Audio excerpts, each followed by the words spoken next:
welcome one and all to the stream. I'm your host, Art. I am joined today by Brendan and Anthony. Say hello, y'all. Wow. And we have a special guest tonight joining us in the booth, the FO of the Montreal Maroons. Please welcome in Gus.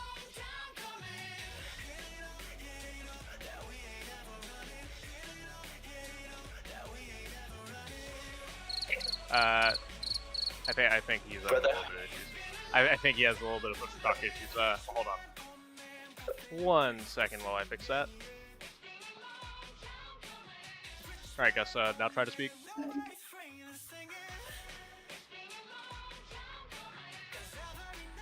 No? Pew. Not that do it. Pew pew. Alright. Hold on, let me drag him in there, drag him back out. Try now.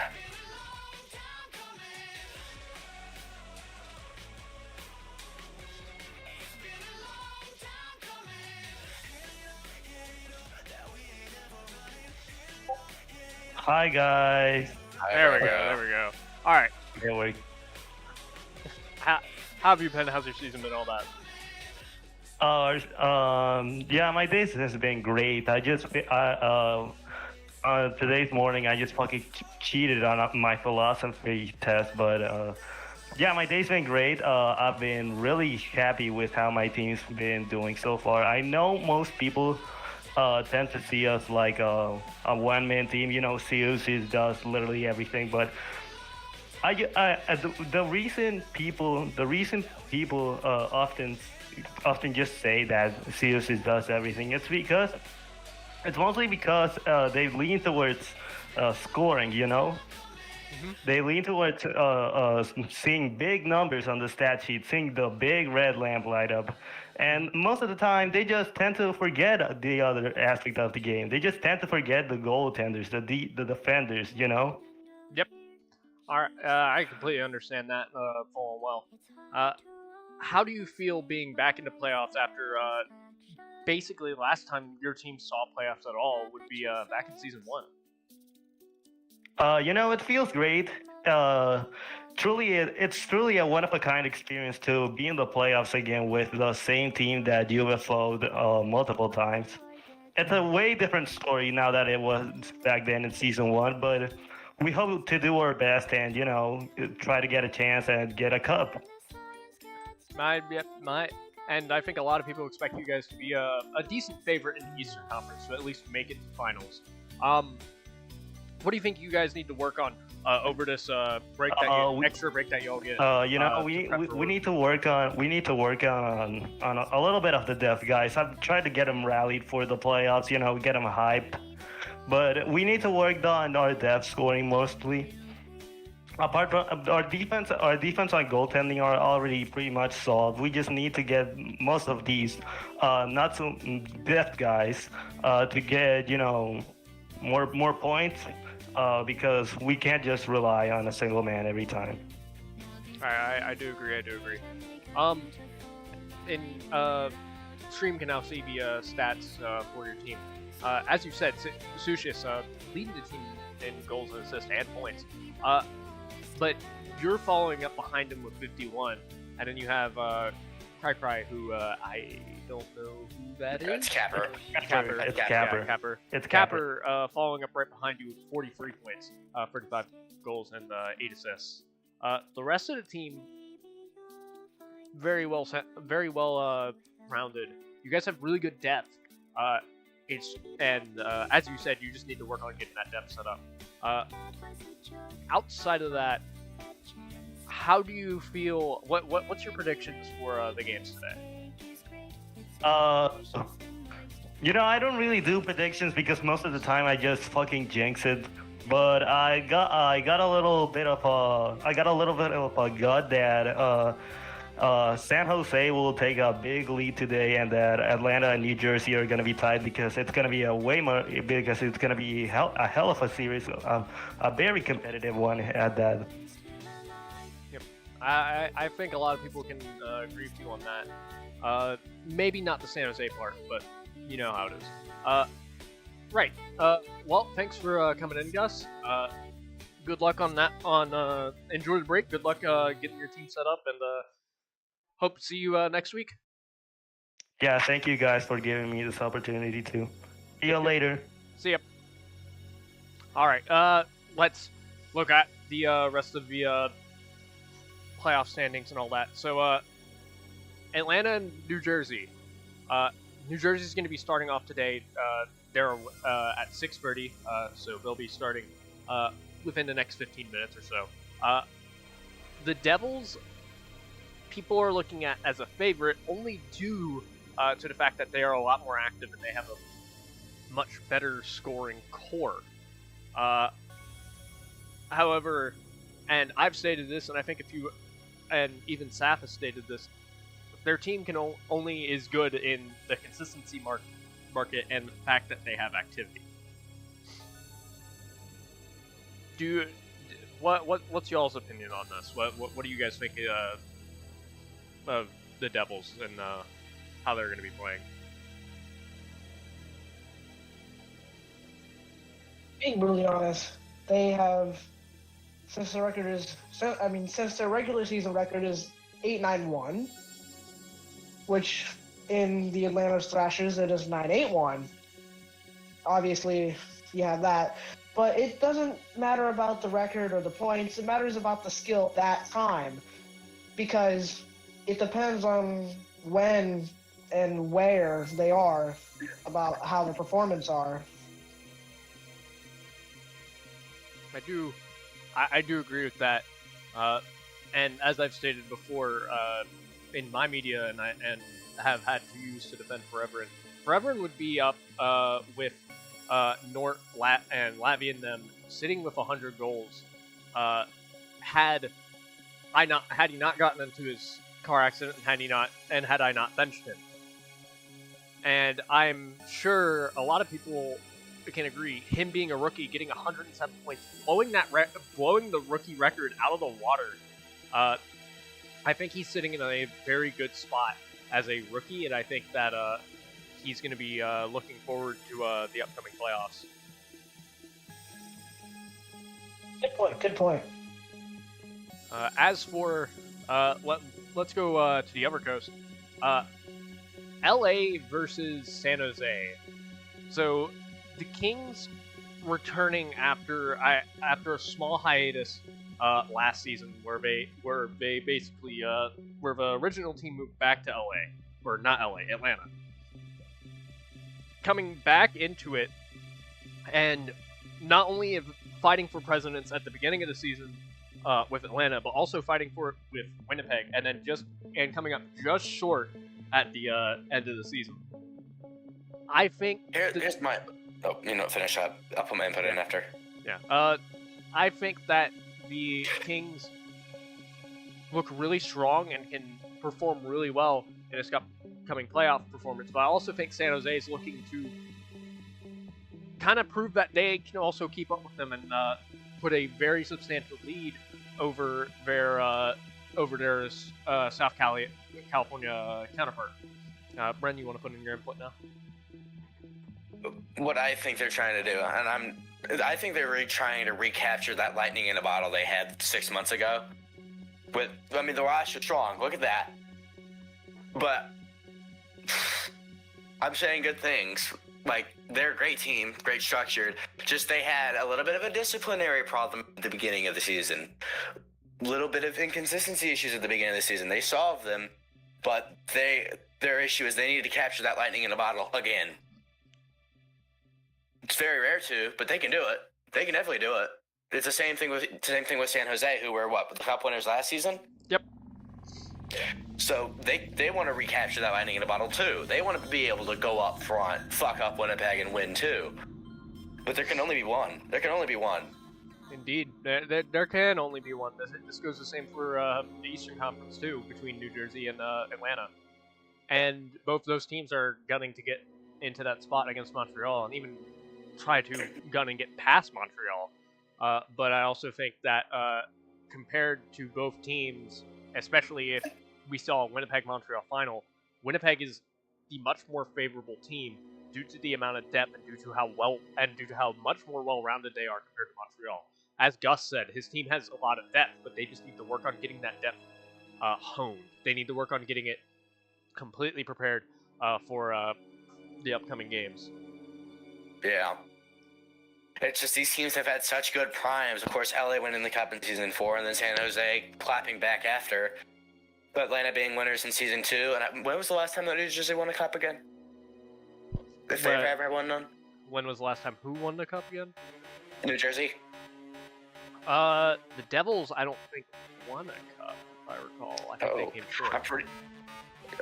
I don't know. I'll have to look. Pretty sure they won it in like MLRA Season 2 or something. But what I'm trying to say is these teams have cups. They're just trying to get another one. Indeed. Oh, all right. I got confirmation. It was MLRA Season 1 that the Devils won the Cup. Yeah. So, and that's mainly what the Eastern Conference and the Western Conference are. The Western Conference, all three of those teams already have a cup. Winnipeg won a cup back in WRHA Season 2. Or not WRHA, NLRH Season 2, excuse me. San Jose won their cup last season, and LA already has 2 cups under their belt. So I think they're mainly looking at trying to get another cup and being the better California team. However, San Jose is also looking to basically pull a Florida and get a back-to-back. However, Winnipeg, after such a long time out of contention and only appearing once in NRHA Season 1, I think they're going to be looking mainly at trying to round that out and bounce back from that really poor season they had back at the beginning of this league's inauguration. Now, here's what I'm going to say. Whoever's in the West, they're going to have to survive Winnipeg, because Winnipeg is a fucking powerhouse. I mean, they're a team to be fucked with. I mean, yeah, like, if we're looking at Winnipeg's stats right now, Norton leading that entire team right now, 119 goals, 32 assists, 151 points. The second closest person is Twix with 56 goals and 22 assists. Yeah. So they're gonna have to either, like, I'm gonna say this: their strategy, try to find a time that Nort can't make, knock him out of the lineup so they can get that easy sweep through. I'm not going to say they're going to sweep them or anything. I'm just saying try and find a time where Nort can't make and have an easy game. All right. Outside of that, you guys have Anthony. What's your predictions on who's going to be winning over who today? Okay, so I feel like San Jose could win over Atlanta. What? But there's wait. There's possible chances. Well, no, you possible. said San Jose over Atlanta. You mixed up the conferences. Oh, wait. I was looking at something else. San Jose versus the Kings. LA. Okay. I always confused the Kings and the Lakers because of their abbreviation. Fair, I guess. Yeah. San Jose could win over the Kings. But there's some potential here. Lobster with the most points in the San Jose Sharks with 96, 75 goals, and 21 assists. And for Los Angeles, it's Lavi with the most, with 100 goals and 10 assists. Now, this could affect both teams possibly, especially with the disciplinary on Los Angeles. As you can see there. And the Sharks, there's not really that much disciplinary problems. Oh, well, they did have a person banned for team dodging, and unfortunately, kids, but you know. Oh. We don't talk about that. Yeah. Just, unfortunately, they did have somebody get banned for trying to team dodge, but other than that, they kept it pretty clean. And another crucial thing for all the teams in both series, attendance. It always depends who comes and who doesn't. Because who comes could be good or bad, who doesn't could be good or bad. You just never know until the game actually happens. which is a crucial part of the game itself, especially both series. Indeed.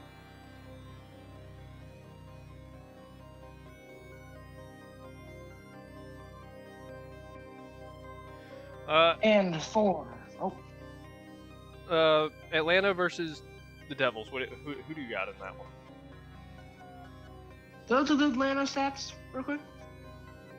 The person with the most is Forever with 107, 94 goals, 13 assists. And for New Jersey, which I think is, yep, there it is. It is Marcelo with 63 points, 55 goals, and 8 assists. But again, like I said, attendance is very crucial. Both teams have a good chance, but attendance is the key thing, obviously, for both teams and every team. I think if we really want to look into this, if you look at the Devils' stat lineup, mainly their goal-scoring lineup is mainly centralized around Marcelo. Rojo's following up with 24 goals, and then the closest one after that is Saf with 19 goals. And then after that is Canned Penny, I think that is? Yeah, Canned Penny with 16, compared to Atlanta's with the next closest being Wendigo with 42 goals, and then you have Jorge right behind with 39 goals during the regular season. And then behind that is Ari, but that is... Also, I'm going to point out real quick, somebody fucked up my name. Hi, Brendan. Thank you. So, I think that the Thrashers will be looking into...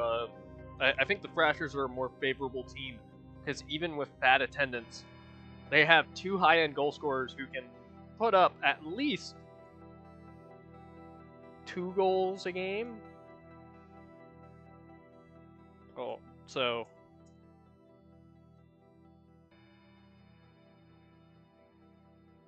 I love that song. Compared to Marcelo only having 4 goals, and then the rest of the team having a fall off of... And I'm going to say this. Only 2 people on the Devils have a attendance that is over 10. The rest is below 10.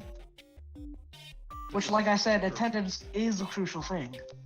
Meanwhile, for the Thrashers, there's only 1 person with a attendance that's less than 10, and then everyone else is over 11 or over 10. Yep. Not sitting at 5 games played, while the rest of the team is sitting at an average of about probably 12 games played. It's a fun day. And I'm sure that Okay. the rest of the team will be looking forward to trying to knock out the Devils. Outside of that, a hypothetical matchup. Let's say we had 14 playoff. So Winnipeg had to face the Golden Knights, and Montreal had to face Carolina. Who do you have winning those games? Carolina's attendance rate is kind of good. Vipin is the star player with 48 points, 45 goals, 3 assists. But behind is Kenneth, 39 points. Now, of course, the attendance rate for who was it? Carolina? Crack pipe. Carolina would have faced the Maroons if we had a 4-team conference playoff. Okay, so the attendance rate, there's only 5 players that are over 10. But again, since the Maroons have a stacked roster, this could possibly affect, as some players could attend and be on the ice for a little bit, and then the other players could carry the throne to take the series or the win. Indeed. As for Winnipeg versus the Golden Knights, I feel For like Winnipeg, that would be a very one-trick pony, and I feel like it would be self-explanatory, as Vegas's only major goal scorer is Javis. yeah. Their second And closest then is Ryzek with 28 goals, 2 assists, and then Vladdy Jr. I think that's Vladdy with 25. Compared to Winnipeg, who, well, as we stated before, Nort sitting at 119 goals with Twix following up with 56, and then you have Drum following up with 40. yeah, it's pretty obvious who's winning that. Yeah, that would be a sweep, and it would be very unfortunate for the team that had vice president's trophy holder. As for actual toilet bowl, Yufa did really good coming into the season, and then started to slowly have their fall off, and made a really good decision nearing the midway point. Oh shit, we're behind schedule. Oh, Where's the refs? Because I didn't even realize the time until just then. We will be going on a short break. Yeah, Bob and Bobs, that's what.